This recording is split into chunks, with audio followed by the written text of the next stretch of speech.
Good morning. Want to ride with me to work?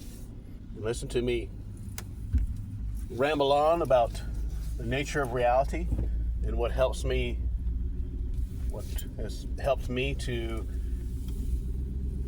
live a life not worrying about anything anymore, not trying to figure out anything anymore, but enjoying my life, not trying to force things to manifest or anything like that. Well, here we go. The biggest thing or main thing that has really helped me in manifestation or understanding of manifestation and just in daily life or nightly life, in the middle of the night when I wake up to go pee and your brain wants to chatter at you, the main thing that has helped me to see things in a whole different light, illuminated light, is understanding that this human experience is just an experience that your spirit or your awareness self, your God self, is having. And realizing that this seeming real world is not real. The experience is real. But this is not an objective truth or objective reality.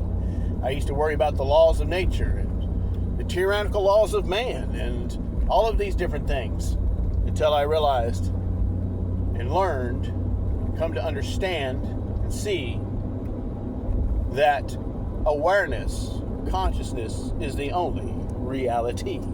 Hey, it rhymes.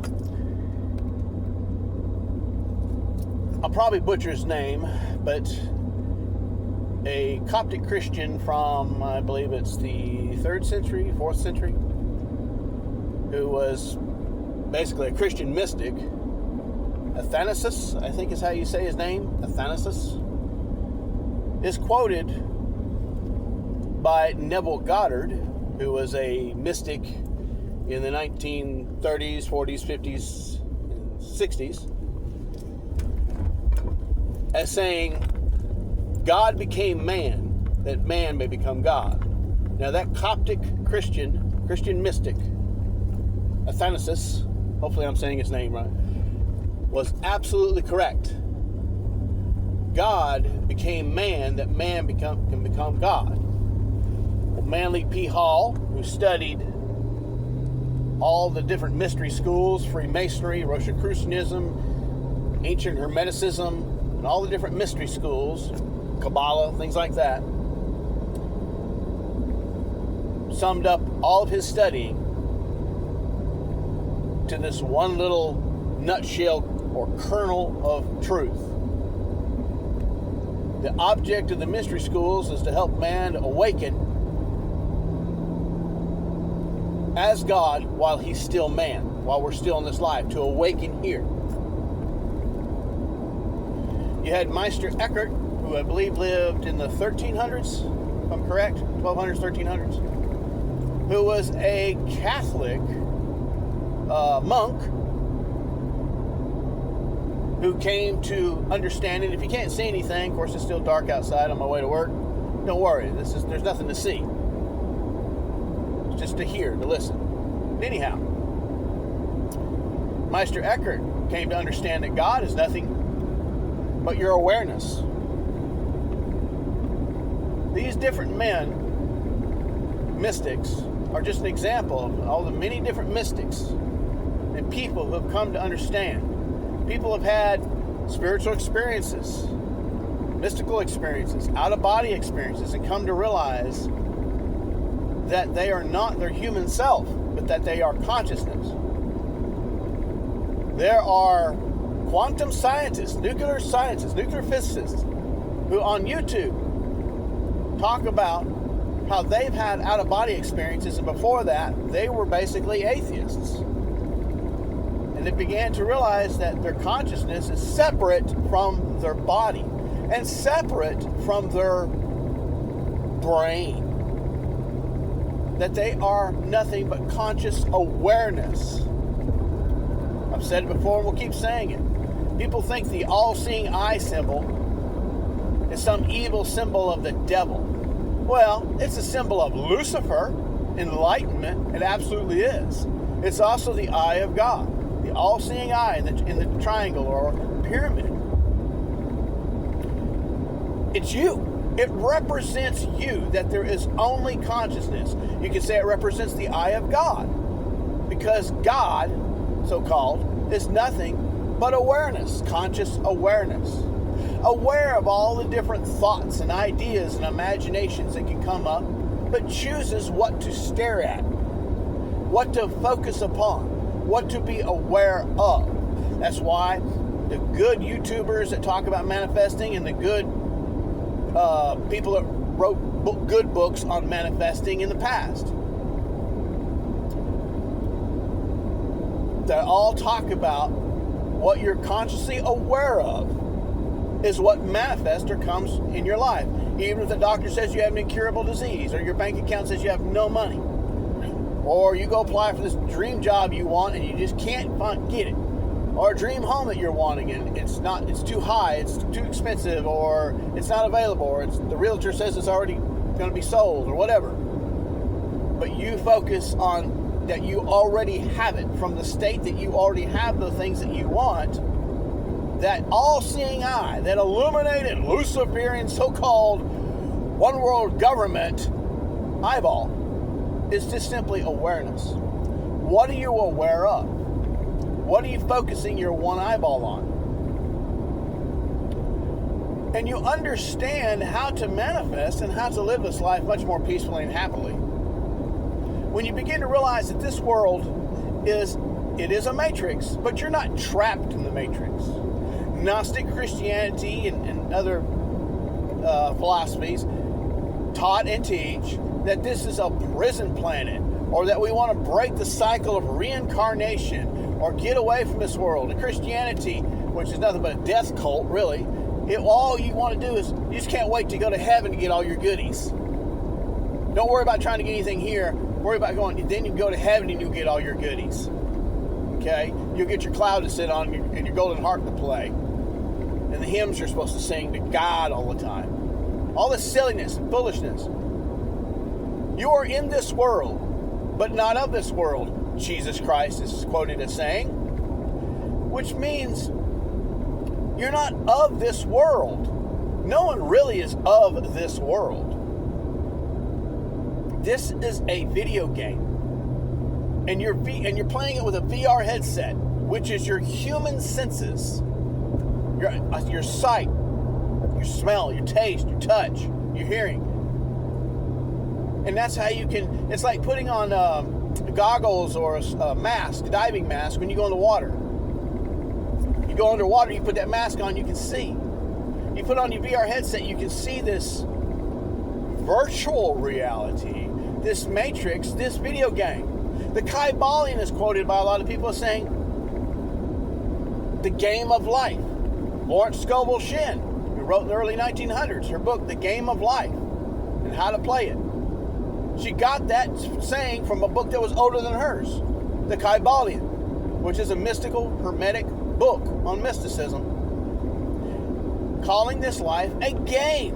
It's not a war. I used to think this life was about warring and struggling against good versus evil and struggling to make good bills and to stay healthy, and you got to struggle against other people trying to screw you over and blah, blah, blah. You got to worry about tyrannical governments or muggers in a parking lot. Then I realized life, as I began to learn these things years ago, I began to learn that life is a game. Well, what gave me this peace? All these mystics, the mystics talk about having the inner peace and, don't worry about this world, and your life is not about gaining things. It's not about gaining things. You're in the world, but not of it. But you're here. You're here to play the game. You're the video game player. But you're not the character in the video game, but the character is your character. Okay? The human self that you have, that's your character. You are that character. But your true self is your awareness of being, which is the consciousness that goes out of body, that will live on and on for all eternity. And probably keep playing these video games of seemingly physical existence. And physical existence, like I said, is not objective reality.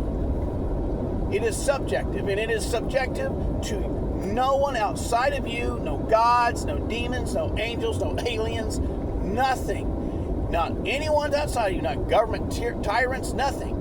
It's not subject to anything, not your genetics. It's not subject to the economy. It is subject to what you put that one eyeball of awareness upon, because you are that awareness of being. You are that eyeball, that all-seeing eye.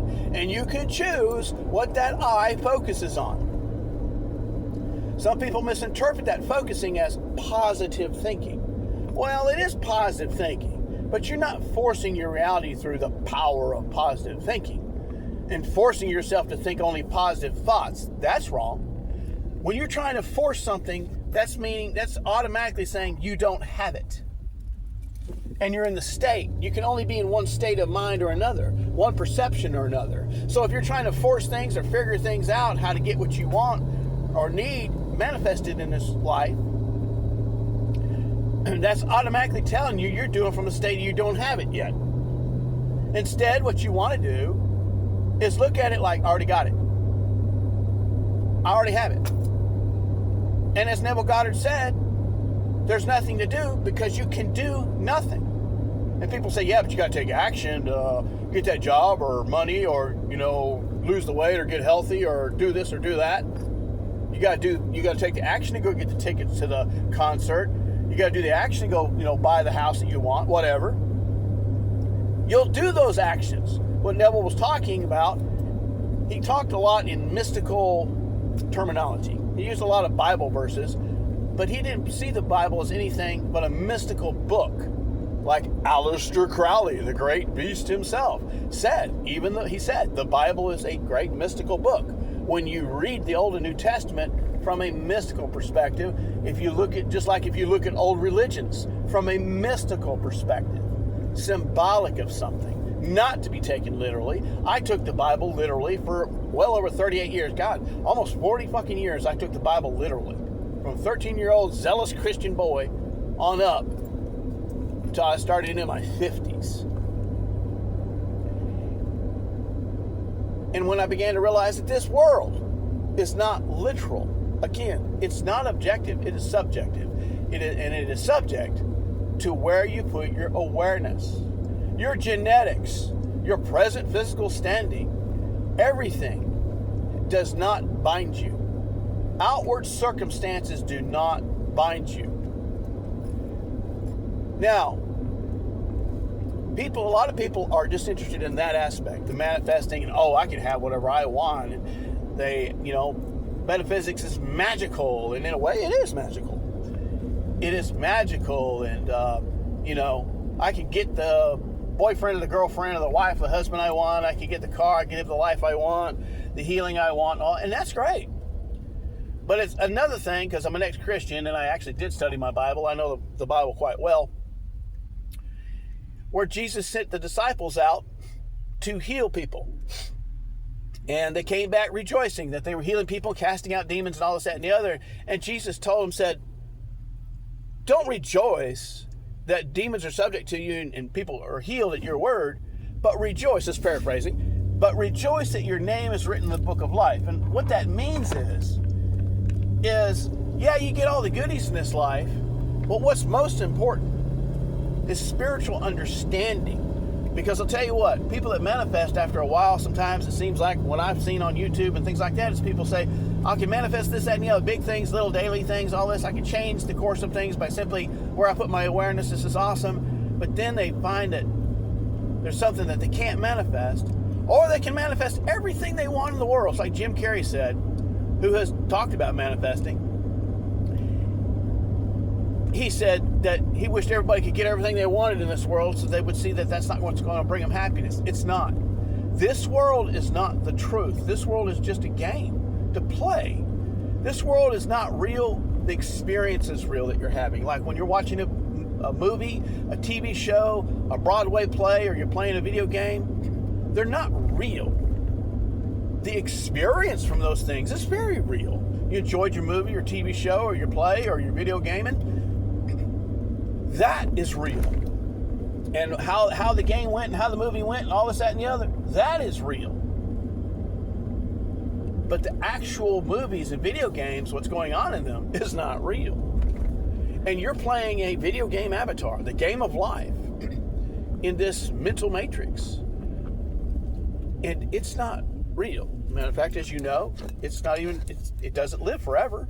I mean, the most you might can live is like 100 years old or 110, but that's it. So, and another way that Neville Goddard explained this that really helped me was, and he repeatedly would say it, is that you are God lucid dreaming. And he talked about how he had a vision. He would have visions. He was a legitimate mystic. And he was from Barbados and lived in New York and I guess some other places, states for a while, but he moved to America early on. And he had a vision where God, if you will, was sitting in full lotus, which cross-legged and all that, meditating, like a Buddha or something, and then shattered into millions of pieces. And those pieces are you and I. We are the one consciousness, the one mind. The law of one means that there's one mind, one consciousness, because the only true law is consciousness. There is nothing else. As Neville used to say, there is nothing but God in his Barbados accent. There's nothing but God. And God is your own wonderful human imagination. So what helps me to not only change how I used to think of life and all this, that, and the other, after almost 50 years when I began looking into this stuff and then finally just walked away from theology and all the different ideologies and bullshit that I used to believe in and started realizing that I don't have to take any of this real or seriously. How about that? I don't have to take anything seriously. And I noticed that anytime I worry or I get upset or anything like that, it's okay to have the human experience. You're supposed to have the human experience. You're supposed to put your goggles on and get in the water. You're supposed to put on your VR headset and experience the video game you're playing. You're supposed to. Just don't try to always remind yourself to the day that you're not the character. You're not the video game character. You're not the movie character. It's just your avatar, who you're playing. And feel your human emotions and enjoy the taste and the smell of good things and good music and hearing people laugh or a baby laugh or the voice of your spouse or the feel of I don't know, a good chair or a nice warm bath or silk or the feel of a good well-made tool in your hand, a hammer, a screwdriver, a wrench, or enjoy the things, a good vehicle, the things you enjoy in life, petting your animals, your pets, whatever. Enjoy your food, enjoy sex, enjoy all of these things in life. But just realize you're not here for those things. You're here to have the great, wonderful experience as I am experiencing of waking up as God, as man, while you're still man. Waking up and realizing I'm just conscious awareness. That's what I mean by God. You are conscious awareness. And waking up in the dream, the lucid dream, is so cool because that's what lucid dreaming is. Like you're awake. Now, by the way, I've only had 1 or 2 lucid dreams in my whole life that I remember. I remember having at least one when I was a teenager, and I remember thinking that was cool. I don't remember what the dream was about, but I remember I woke up in the dream, and I remember I could change things and decide things differently in the dream, and it was... So I have at least one experience of lucid dreaming when I was a teenager, which of course is many moons now ago. And I'm backing in here in my parking space. We have arrived at the junkyard auto recycling plant, my place of employment. Take off my seatbelt here. And I began, forgot where I was at, but yeah, you wake up in the lucid dream and you realize you can gently guide the dream. But the dream itself is not real. The experience of the dream is real. And to me, that's fun. And life has become a game to me, not a war or a struggle. It's become fun. Yes, sometimes I get angry. There are things I don't like, I think are bullshit. Government is something I love to make fun of. Corporations are something I love to make fun of. I think are stupid. Government and statism, I think, is stupid. Some of the things that go on in this world are dumb, but there's always going to be dumb things to not like here. It's supposed to be that way. There's always going to be illness. There's always going to be storms and hurricanes and earthquakes. There's always going to be, bad people. There's always going to be some sort of tyranny in one form or another. There's always going to be the criminal. There's always going to be sickness, things like that, poverty, sadness. There's always going to be death, whether it's the death of your pet or the death of a loved one, and then your own death.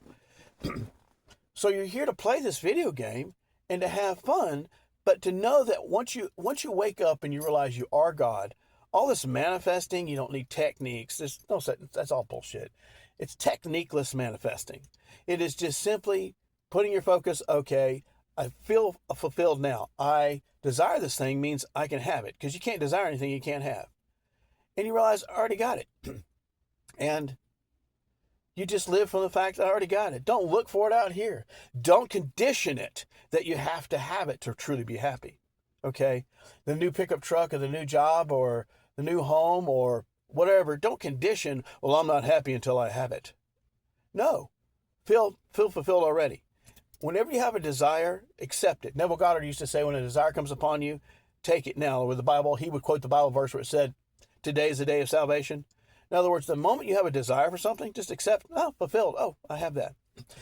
He said one time, Neville Goddard would say, a man tell me his desires, and I'll tell you his future. And what he meant by that was, if the man allow those desires to be true now, just accept them, take the feeling of acceptance that's already done, that man, those things will happen. And some things may take a few hours, a few days, a few weeks, a few months, a few years. Sometimes a few decades. It all depends on what the desire is. And I have experienced that in my life. Sometimes a desire is not to tease you. It's not the carrot and the stick that the mule never gets to bite. It's not to tease you. You do get the carrot. It's to lead you. It's like breadcrumbs to lead you, because your higher mind, your true awareness self, when you think from it, by the way, you're just aware of thoughts. You're not the thinker, and you're not the thoughts, and you're not the feelings that your human self has, and you're not the thoughts. Thoughts come and go. When people meditate, you can't stop thought. You can slow it down, but you can't stop thought. And we're even intrusive like thoughts, rude thoughts that just come through.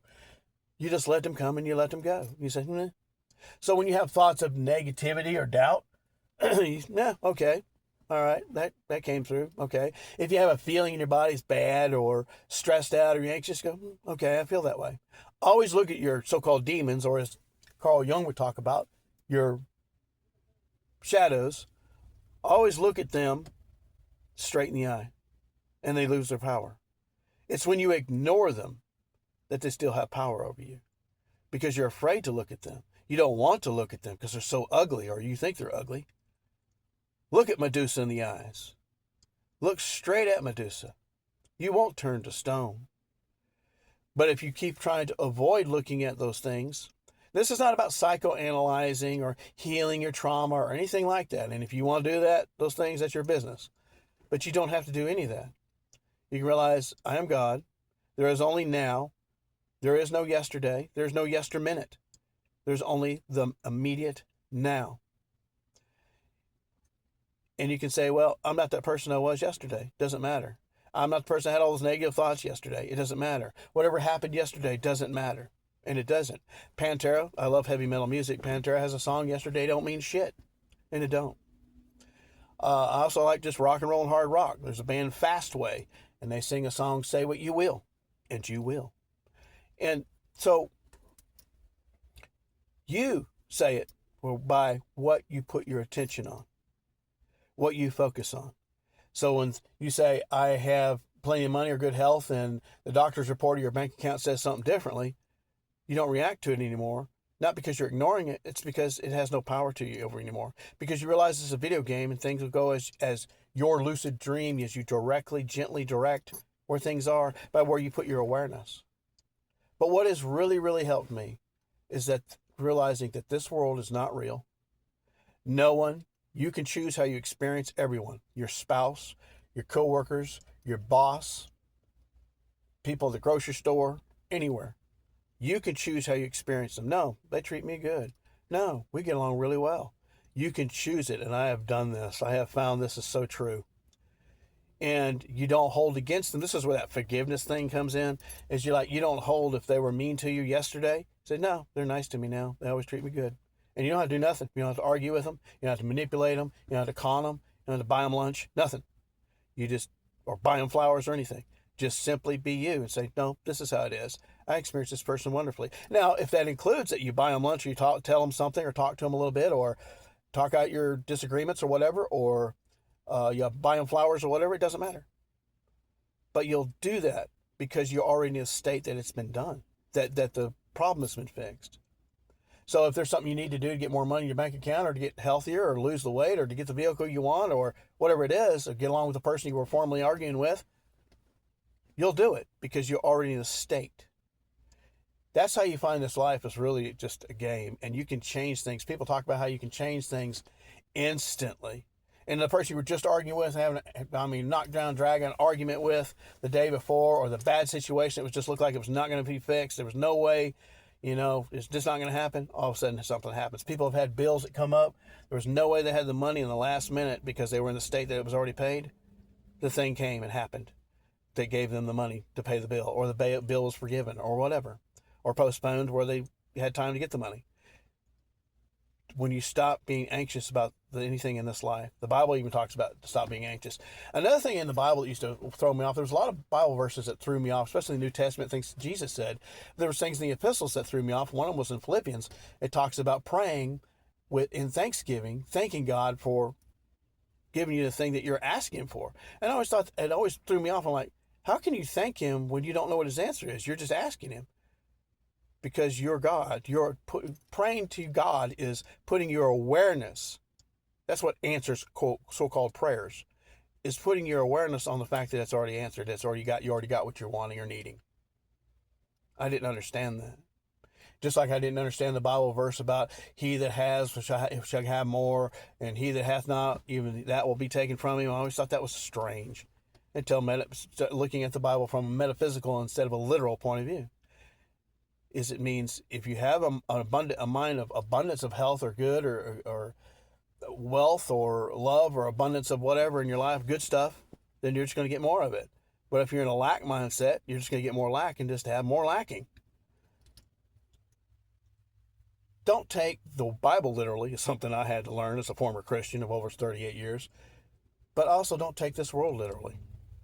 It is not the objective truth. When science looks into things, they're always going to find stuff. They're always going to find some sort of explanation. Oh, it's the genetics. Oh, it's the molecules. Look at the solar system. They'll find this and that and the other. And they always seem like they think they're finding an answer. But in reality, they're just getting more questions. Because there is no objective reality except for consciousness. And when you begin to realize that and see that this world is not the decider of your reality or decider of what goes on in this world. It's you. You're the chooser and the decider.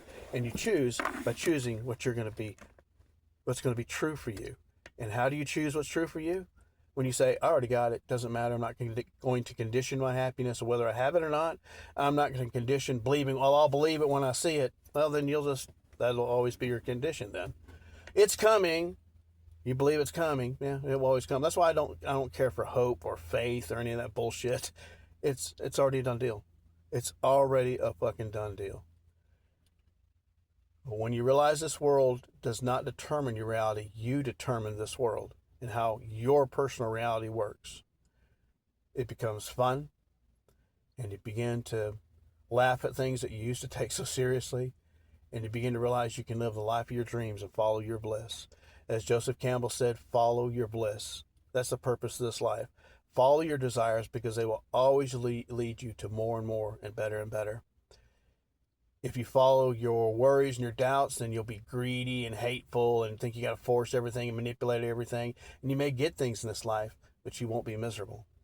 But when you realize that you are the Almighty God yourself and you become illuminated like Lucifer, and you realize that the so-called fall is just an illusion.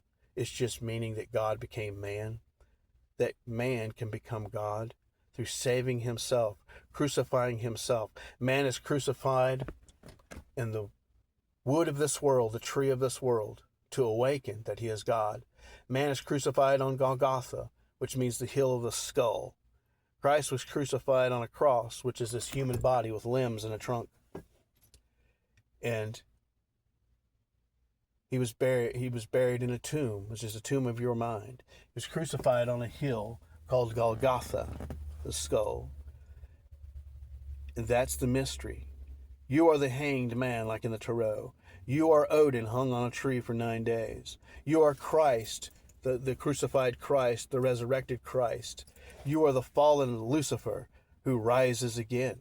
You are illuminated. You are the son of the morning. This is why Lucifer and Christ both are called the son of the morning in the Bible. You are the son of morning, the son of the morning. You are Venus. You are the wisdom goddess. And the wisdom, the Baphomet, represents the Baphomet. People think it's satanic. It's the Baphomet represents, and I wear the Baphomet around my neck right here, this medallion. The Baphomet represents balance between the two. Live this life, enjoy the things of this world. You can enjoy all the physical pleasures of this world, but understand it's not about manifesting those things. It's about awakening that you are God. What does a man gain if he gains the whole world and loses his own soul? What that means is you get all the goodies in this world, but you don't realize that you're God. And that is the greatest thing. And when you manifest the understanding of that, then this world really does become a game. All right. I gotta go to work.